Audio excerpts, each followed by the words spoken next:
আসসালামু আলাইকুম। সবাই ভালো আছেন আশা করি। আজকে নতুন একটা ভিডিও নিয়ে চলে এসেছি।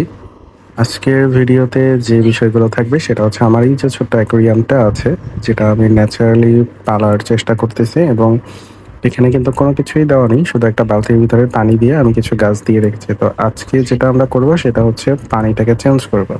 তো আমি একটা বালতি নিয়ে সেখানে কিছু পরিমাণ পানি অ্যাকুরিয়ামের আগের যে পানিটা ছিল সেইখানে নিয়ে নিয়েছি এবং আস্তে, আস্তে করে আমি মাছগুলাকে ধরবো। তার আগে কিন্তু আমি আমার যে গাছগুলো আছে, সেই গাছগুলোকে কিন্তু উঠায়া ফেলবো। তো দেখতেই পাচ্ছেন আমার এখানে কিন্তু অনেকগুলো অ্যাকুরিয়াম প্লান্ট হইছে। তো আমি মূলত এখানে কিন্তু একটাই শুধু প্লান্ট নিয়ে আসছিলাম।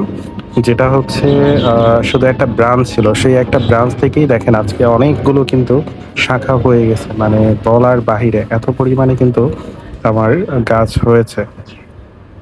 তো আমি গাছগুলাকে উঠিয়ে চেষ্টা করব আলাদা একটা জায়গায় রাখার জন্য। নিচে একটা ফয়েল পেপার দিয়ে আমি সেটার উপরেই হচ্ছে গাছগুলাকে রাখবো। তো এখানে কিন্তু অনেকগুলো গাছ।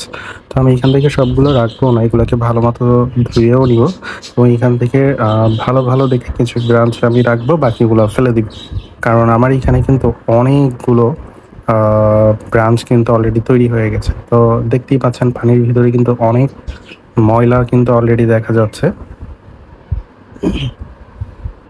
তো সেই ময়লাগুলাকেও আমরা উঠাবো। তার আগে আমরা আস্তে, আস্তে করে পানিগুলাকে উঠাইয়া ফেলবো। তো পানিগুলাকে ভাবতেছি যেহেতু ফালায় দিব, তার আগে আমার যে গাছ আছে সেই গাছের ভিতরে দিয়ে দিই। যেহেতু পানির ভিতরে হচ্ছে আ নাইট্রোজেন আছে, তারপরে হচ্ছে মাছের যে বিষ্ঠাগুলো আছে, তো পানিটা কিন্তু আম গাছের জন্য অনেক বেশি উপকারী। তো আমি আমার বেলি ফুল গাছ, তারপরে এখানে নয়নতারা গাছ আছে, সেই গাছগুলোতে কিন্তু আমি একটু, একটু করে কিছুটা পানি দিয়ে দিব এবং বাকি পানিগুলো হচ্ছে আমি ফেলে দিব। তো এইখানে হচ্ছে আমার একটা বিলম্ব গাছ আছে এবং পাশাপাশি কিছু ধনিয়া গাছ আছে, বিলাতি ধনিয়া সেটাই আমরা দিব।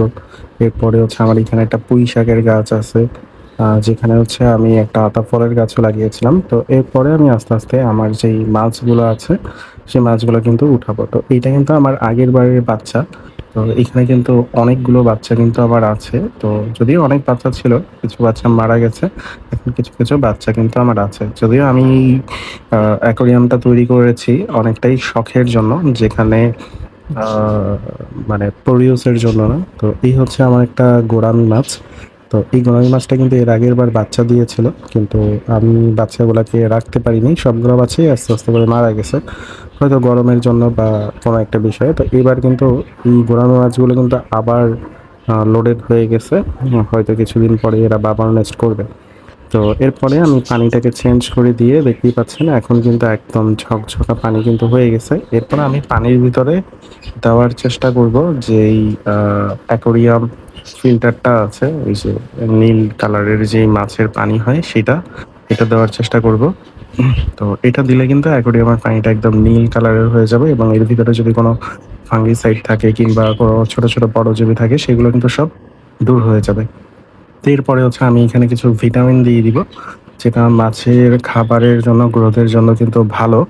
তো সেই ভিটামিনটা আমি এখানে কয়েক ফোঁটা দিয়ে দিব এবং এটা কিন্তু হচ্ছে ২-৩ দিন পরপরই আমি কিছু, কিছু ফোঁটা দিয়ে দিই এই ভিটামিনটা এবং এর আগে কিন্তু আচ্ছা আমি কিন্তু এখানে লবণ দিয়েছিলাম। যে একটা লবণ পাওয়া যায় সেটাও কিন্তু দিয়ে দিয়েছিলাম এবং এই পানিটা হচ্ছে আমি সুন্দর করে একটু করে মিশিয়ে দিব। তো এইভাবে মেশানোর পর কিন্তু আমার এই পানিটা কিন্তু একেবারেই নীল কালারের হয়ে গেছে। যদি আমি চেষ্টা করব শেষের দিকে উঠিয়ে দেখানোর জন্য যে আমার এই পানিটা কিন্তু একদম নীল কালার হয়ে গেছে। তো পরবর্তীতে আমার যে গাছগুলো ছিল, সেই গাছগুলোও কিন্তু আমি ধুয়ে এনেছি এবং সেখান থেকে আমি একটা, একটা করে ব্রাঞ্চ বেছে, বেছে সুন্দর করে কিন্তু আমি বসায় দিব। কারণ মাছ কিন্তু আমি এখানে কিন্তু কোনো অক্সিজেন সিলিন্ডার বা অক্সিজেন পাম্প কোনো কিছুই কিন্তু ব্যবহার করতেছি না। কারণ যেহেতু আমার এখানে লাইভ প্লান্ট আছে এবং আমার মাছগুলোও কিন্তু এখানে আলহামদুলিল্লাহ অনেক বেশি সতেজ এবং অনেক বেশি অ্যাক্টিভ আছে। তো আমি গাছগুলোকে দিয়ে দেওয়ার পরে, এরপরে আমি আমার যেই মাছগুলো ছিল সেগুলাকে কিন্তু আস্তে, আস্তে ছেড়ে দিব। তো তার আগে আমি এটাকে কিছুক্ষণ রেখে দিব রেস্টে এবং কিছুক্ষণ রেস্টে রেখে দেওয়ার পর অ্যাডজাস্ট হওয়ার পরেই আমি আমার যে মাছগুলো ছিল, সেই মাছগুলোকে আস্তে, আস্তে করে এই যে অ্যাকুরিয়াম আমার যেটা আমি লাইভ বানিয়েছি ন্যাচারাল ভাবে সেইটার ভিতরে আস্তে, আস্তে করে মাছগুলোকে ছেড়ে দিব। তো এই হচ্ছে আমার মাছগুলো কিন্তু আস্তে, আস্তে করে সবগুলোই আমি ঢেলে দিলাম এবং একটু পরেই কিন্তু ওরা আবার নতুনভাবে এক্সপ্লোর করবে এবং সবাই কিন্তু উপরের দিকে উঠে আসবে। তো হয়তো একটু সময় লাগবে। তো আমি যদি পানিটা দেখাই, দেখেন পানিটা কিন্তু এখন এই রকমের একদম নীল কালারের মতো হয়ে গেছে। তো এই ছিল আমার মাছের আপডেট। তো সবাই ভালো থাকবেন। দেখা হবে পরবর্তী কোনো একটা ভিডিওতে। তো এর পরবর্তীতে আমি আমার যেই কলমি শাক ছিল, সেই কলমি শাকের ডাঁটাগুলোও কিন্তু আমি আস্তে, আস্তে এখানে দিয়ে দিচ্ছি। যাতে করে হচ্ছে মাঝখানটা একটু ফাঁকা থাকে যেখানে আমি ওদের খাবার দিতে পারবো। সো যদিও কলমি শাকগুলো আমি উঠিয়ে ফেলবো। কারণ হচ্ছে এইগুলো আমি লাগিয়েছিলাম আমার পাখির খাবারের জন্য। যেহেতু বাজার থেকে আমার কলমি শাক কিনে আনতে হয়। তো ভাবলাম ২-৩ টা ডাঁটা আমি রেখে দেই। এরপরে মাটিতে পানি দিয়ে আমি লাগাইয়া দিব। তাহলে হচ্ছে প্রতিদিন আমি ১, ২, ৩ টা করে পাতা আমি আমার পাখিকে খাওয়াতে পারবো। তো পরবর্তীতে কোনো একটা ভিডিওতে আমি পাখিদের আপডেটও দেখানোর চেষ্টা করব। তো এই ছিল আমার আজকের ভিডিও। তো সবাই ভালো থাকবেন, সুস্থ থাকবেন এবং সবাই যেহেতু সামনে কোরবানি ঈদ, সবাই সুন্দরভাবেই থাকার চেষ্টা করবেন। আল্লাহ হাফেজ।